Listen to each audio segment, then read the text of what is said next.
Hi, it's Kim.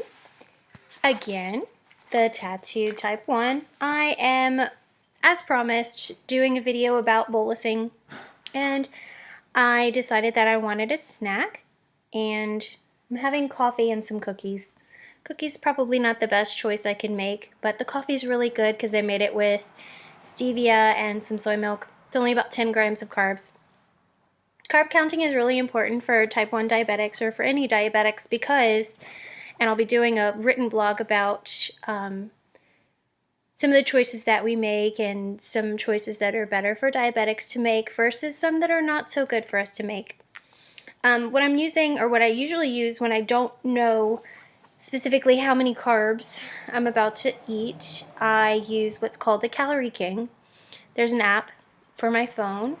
What you do is you just download the app. It's free. I believe it's free. It's free. And you tell it what you're going to eat, and it gives you pretty good estimation of how many carbs you're about to eat. If you're eating fast food, it has a bunch of fast food restaurants in here. If you're eating at a restaurant, if it's a chain restaurant, it's going to be in here. Also, if you want to, if you're just eating a fillet of fish and a side of vegetables, you probably don't really need to bolus for that. There's not a whole lot of carbs in it. That's what I had for lunch today, and I was fine without bolusing. But I'm definitely about to consume some carbs. I just did my counts, and what I did was these are packaged cookies. It has your serving size, and it has your carb count per serving. So what I did was I figured out how many cookies I wanted. I want 4. Well, they're kind of small though, but just 2 cookies. That's 20 grams of carbs. So I'm having 4. That's 40 grams of carbs. My coffee's 10 grams. So I'm about to consume 50 grams of carbs, and I need to take insulin for it. So what I'm gonna do is I'm gonna get my PDM out, and I'm gonna tell it that I need a bolus, which is basically a little extra bit of insulin on top of my basal dose. And the PDM wants you to tell it what your current blood sugar is, because if you're really low, it doesn't want you to take more insulin, it wants you to eat. And recently, hopefully it lets me do it because I just tested it and I was at 74, but we're going to check it again. Hopefully I'm not too low. I think if I'm in the 60s, it won't let me bolus, but I don't think I dropped down too much from that time. So what I'm doing is I'm putting in a test strip, and the PDM has a glucometer inside of it, which is really neat. You don't have to carry the extra equipment. I'm going to poke my finger really quickly, and get some blood out, put it on the test strip. I don't want anybody to see me lick my finger, but all of us do it. Sorry. Okay, I'm okay. I'm at 73. So what the PDM is telling me, there's like a little options that you can do. You can tell it that you're done, that you're just checking it, or you can tag it with something, which basically means you can tag it with a bunch of different things, like how are you feeling today? Are you about to eat? What are you about to eat? I don't really do a lot with my tags. I know I probably should, but I don't. So I just hit the next button, and it asks me, are you going to eat now? Yes, I am. So I'm hitting yes. And it says enter the carb value for the foods you're about to eat. I've already calculated it. I'm eating 50 grams, so I'm going to tell it I'm eating 50 grams. And then I entered that number in, and it's asking me to confirm. It says use these values for bolus calculations.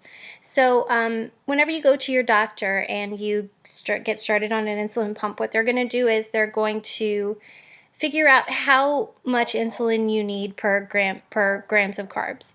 Usually they go per unit per gram. So I usually take about a unit per every 15 grams. That's pretty normal. And if I need to correct, which means if I'm high later on and I need to give myself some more insulin, I take about 1 unit per every 50 milligrams per deciliter that I'm over where I need to be.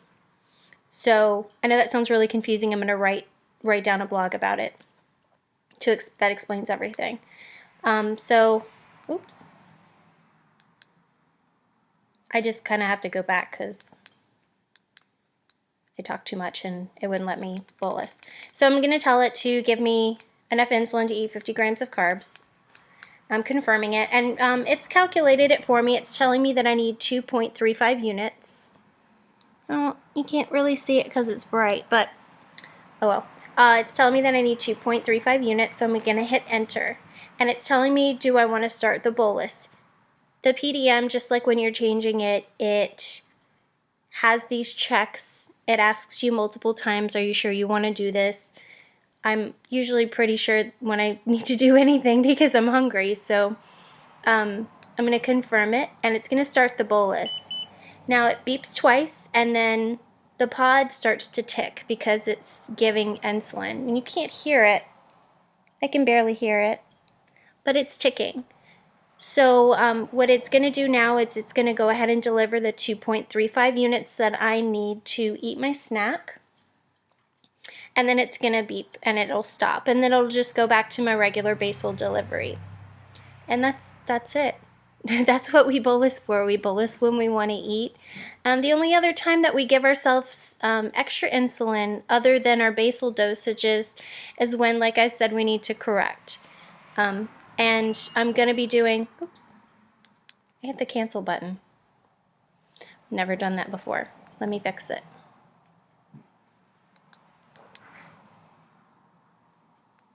Back, bolus, yes, yes.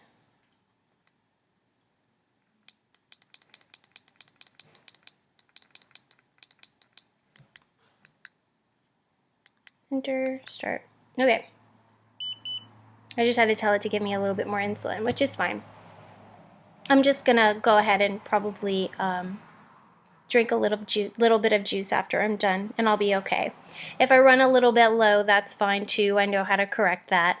But that's basically how we take care of ourselves. And like I said, I'm gonna go ahead and write a blog about what our numbers should be and what you can do, little tips and tricks of what you can do to better take care of yourself when you are treating yourself with insulin. Thank you. Bye.